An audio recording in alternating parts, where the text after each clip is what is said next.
Next item is 25-0378, a resolution authorizing Director of Purchasing to enter into a purchase agreement with 5-8 Group for the procurement of a drive test scanner for the Aurora Police Department, a total amount not to exceed $170,000.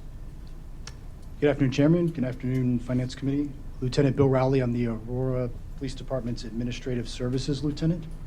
You have before you a request to allow the Purchasing Director to enter into an agreement with 5-8 Group for a drive test scanner.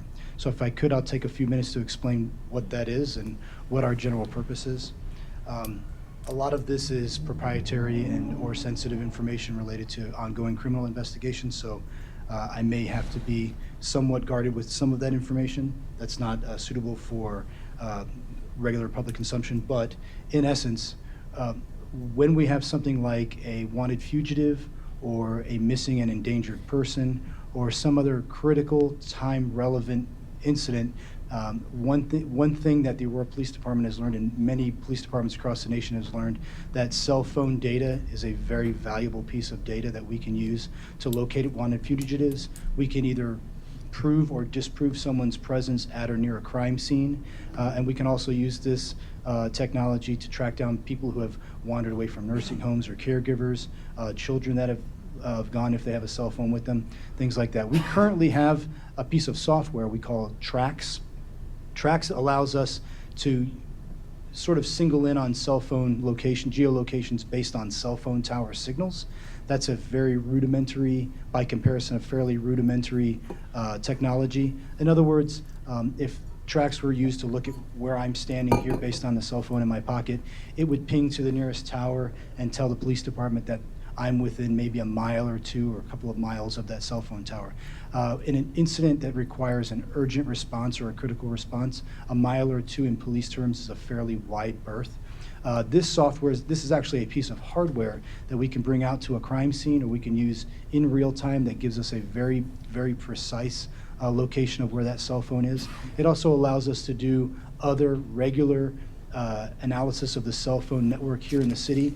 This originated as a device that was used by cell phone carrier services and their engineers as a way to further enhance cell phone tower coverage areas and create a greater pinpoint of the service gaps and things like that. For the law enforcement application, we can use this not only to see where someone is if we're looking for someone who's missing or someone who is a wanted fugitive, but we can also use this to rule people out. This is great for one of those whodunit type, let's say for instance a murder where we have just no other information.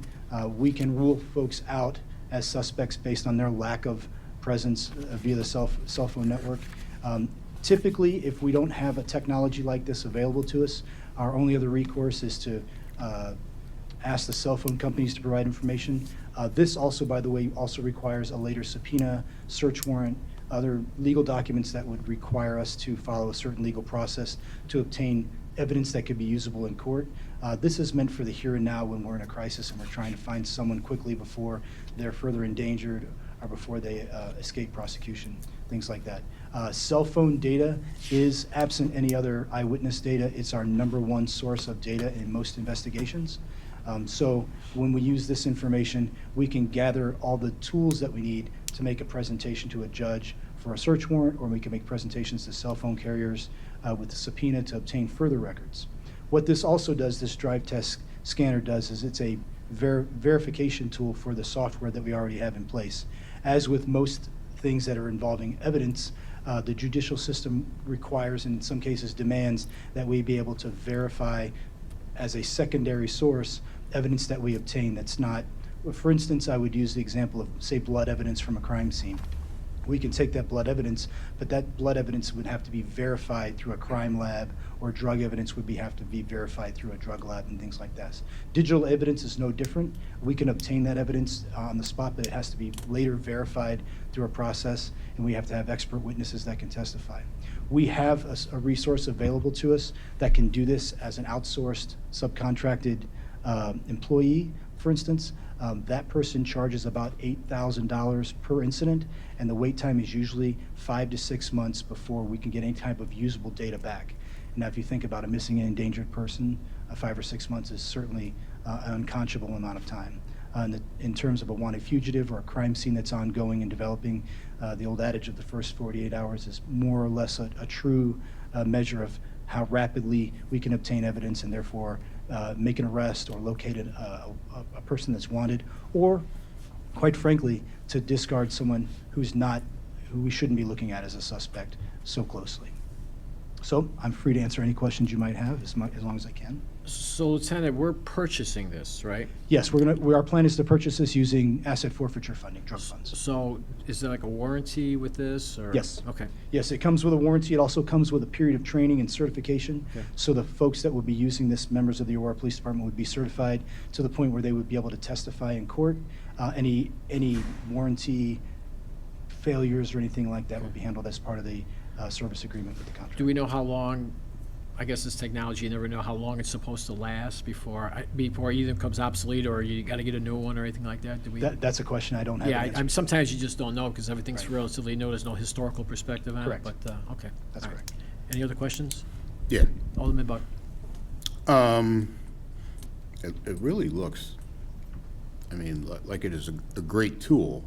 How often, if you could say, Sure. do we use it daily, weekly, monthly? Well, this isn't a service that we currently have or a piece of equipment Right. that we currently have, so Or current use data we other don't have. departments? Other departments, if I could just refer to my notes for just a moment. I believe the Joliet Police Department has this piece of equipment. Okay. I know that we did an assessment based on the number of cases we would see annually, and I don't want to misspeak, so if you permit me just a moment to see if I can obtain that data.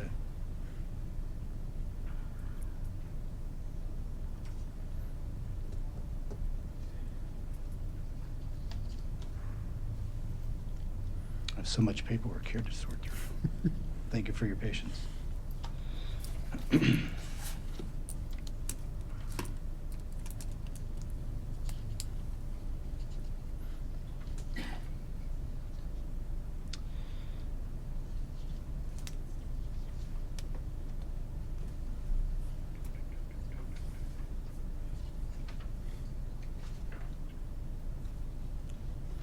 In front of me, I don't have an actual number of cases where cell phone data was used for either a missing person or an active investigation. I had a conversation with the lieutenant who's in charge of investigations, and he is the person who will oversee the staff members that will use this. And we had just an informal conversation where he mentioned that we have hundreds of cases where this piece of hardware would be applicable, and the conversation was at $8,000 per use, we're into the millions per year if we were to pay someone outside the organization to Right, do to this. do it. So using that loose number, it may be difficult to go through our case history and see which ones had a direct nexus to cell phone evidence. But certainly, he also brought to my mind cases where we have used cell phone geolocation data, not only to find missing persons, but also most specifically to rule out someone who we were looking at as a suspect, but the cell phone data refuted that and put us on the right path. And I can think of at least two that he and I spoke about, just informally. Okay. Thank you. And this is a sole source, so. It's a sole source. Alderwoman Bay, go ahead. Thank you, Chairman. All the officers will have training for this, how to use this tool? It's not for every officer. There's a very specific training curriculum that goes along with this piece of hardware. We have an investigator assigned to our Bureau of our General Assignment Investigations. That investigator will be the primary person who'll be trained on this and trained up to the level where he would be able to testify in court as an expert. There is a plan to have a second person also trained in this, but this would be relegated almost exclusively to our investigations. So we wouldn't have a patrol officer, for instance, or an evidence technician employing this technology. It would be very specific. We do have a succession plan in place so that when those folks leave, we'll be able to train up people. They'll be able to train up people after them, and we can reach out to the 5A group and make sure that those folks are also certified. So approximately how many people will be trained? At Just least one? at least one to start. Just one will with be a- enough for the whole city? He's a busy detective. Okay. If we had the staffing to support a half a dozen folks on this, we would certainly probably want to do that. But right now, and this person, by the way, is a person who only focuses on cell phone data and geolocation. Okay. He doesn't carry a caseload per se, so his duties are almost exclusively to this, and he's come out on weekends in the middle of the night and other things for cell phone geolocation stuff. Okay, thank you. One last comment.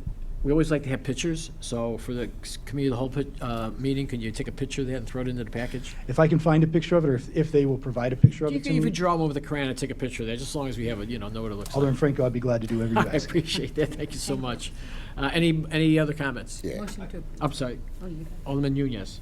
Just one question. I see that 3 years of software updates are included in the estimate. I also see that at the end of those 3 years, depending on the equipment, again, as we talked about, whether or not it's obsolete, what does a 3 or 5 year quote look like following those initial 3 years? Did they share that at all?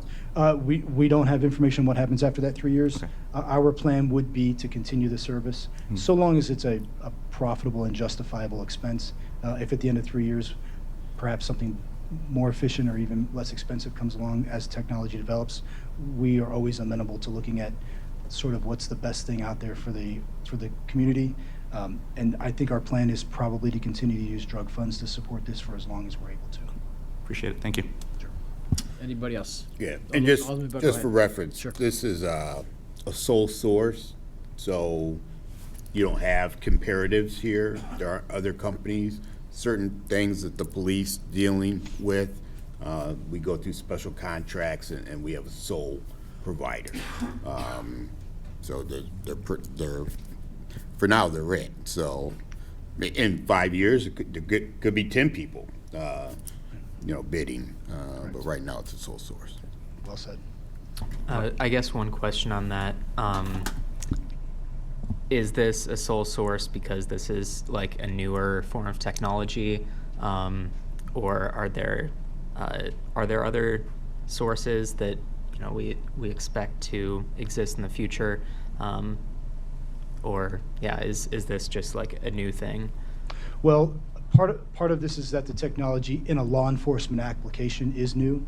I mean, there are probably other similar products that cell phone companies would use as their cell phone engineers would need it, but those products don't meet the same criteria that a law enforcement agency would, the courts would need to see, verifiability, things like that. So as it sits here today, they've identified themselves as the sole provider, the sole source of this specific equipment with all the specifications that are needed for law enforcement. I'm thoroughly unable to predict the future, but I would suggest that just like the iPhone, it didn't take too long for other smartphones to appear. And if this is a technology that is worthwhile for the nation, for national finding missing persons, locating, watching fugitives, I'm certain that another company will come along and try to, enjoy the competitive process of our. So, Okay. For now, the sole source indicates that they're the only game in town. Yeah, just a new use case for this technology that Yes. has existed for other purposes. Yeah. Correct. Okay. Thanks. Any other questions or comments? Move to approve. We have a motion by Alderman Bugg, second by Alderwoman Bade. All in favor say aye. Aye. Opposed? Passes 5-0. Thank you, Senator. Thank you, committee.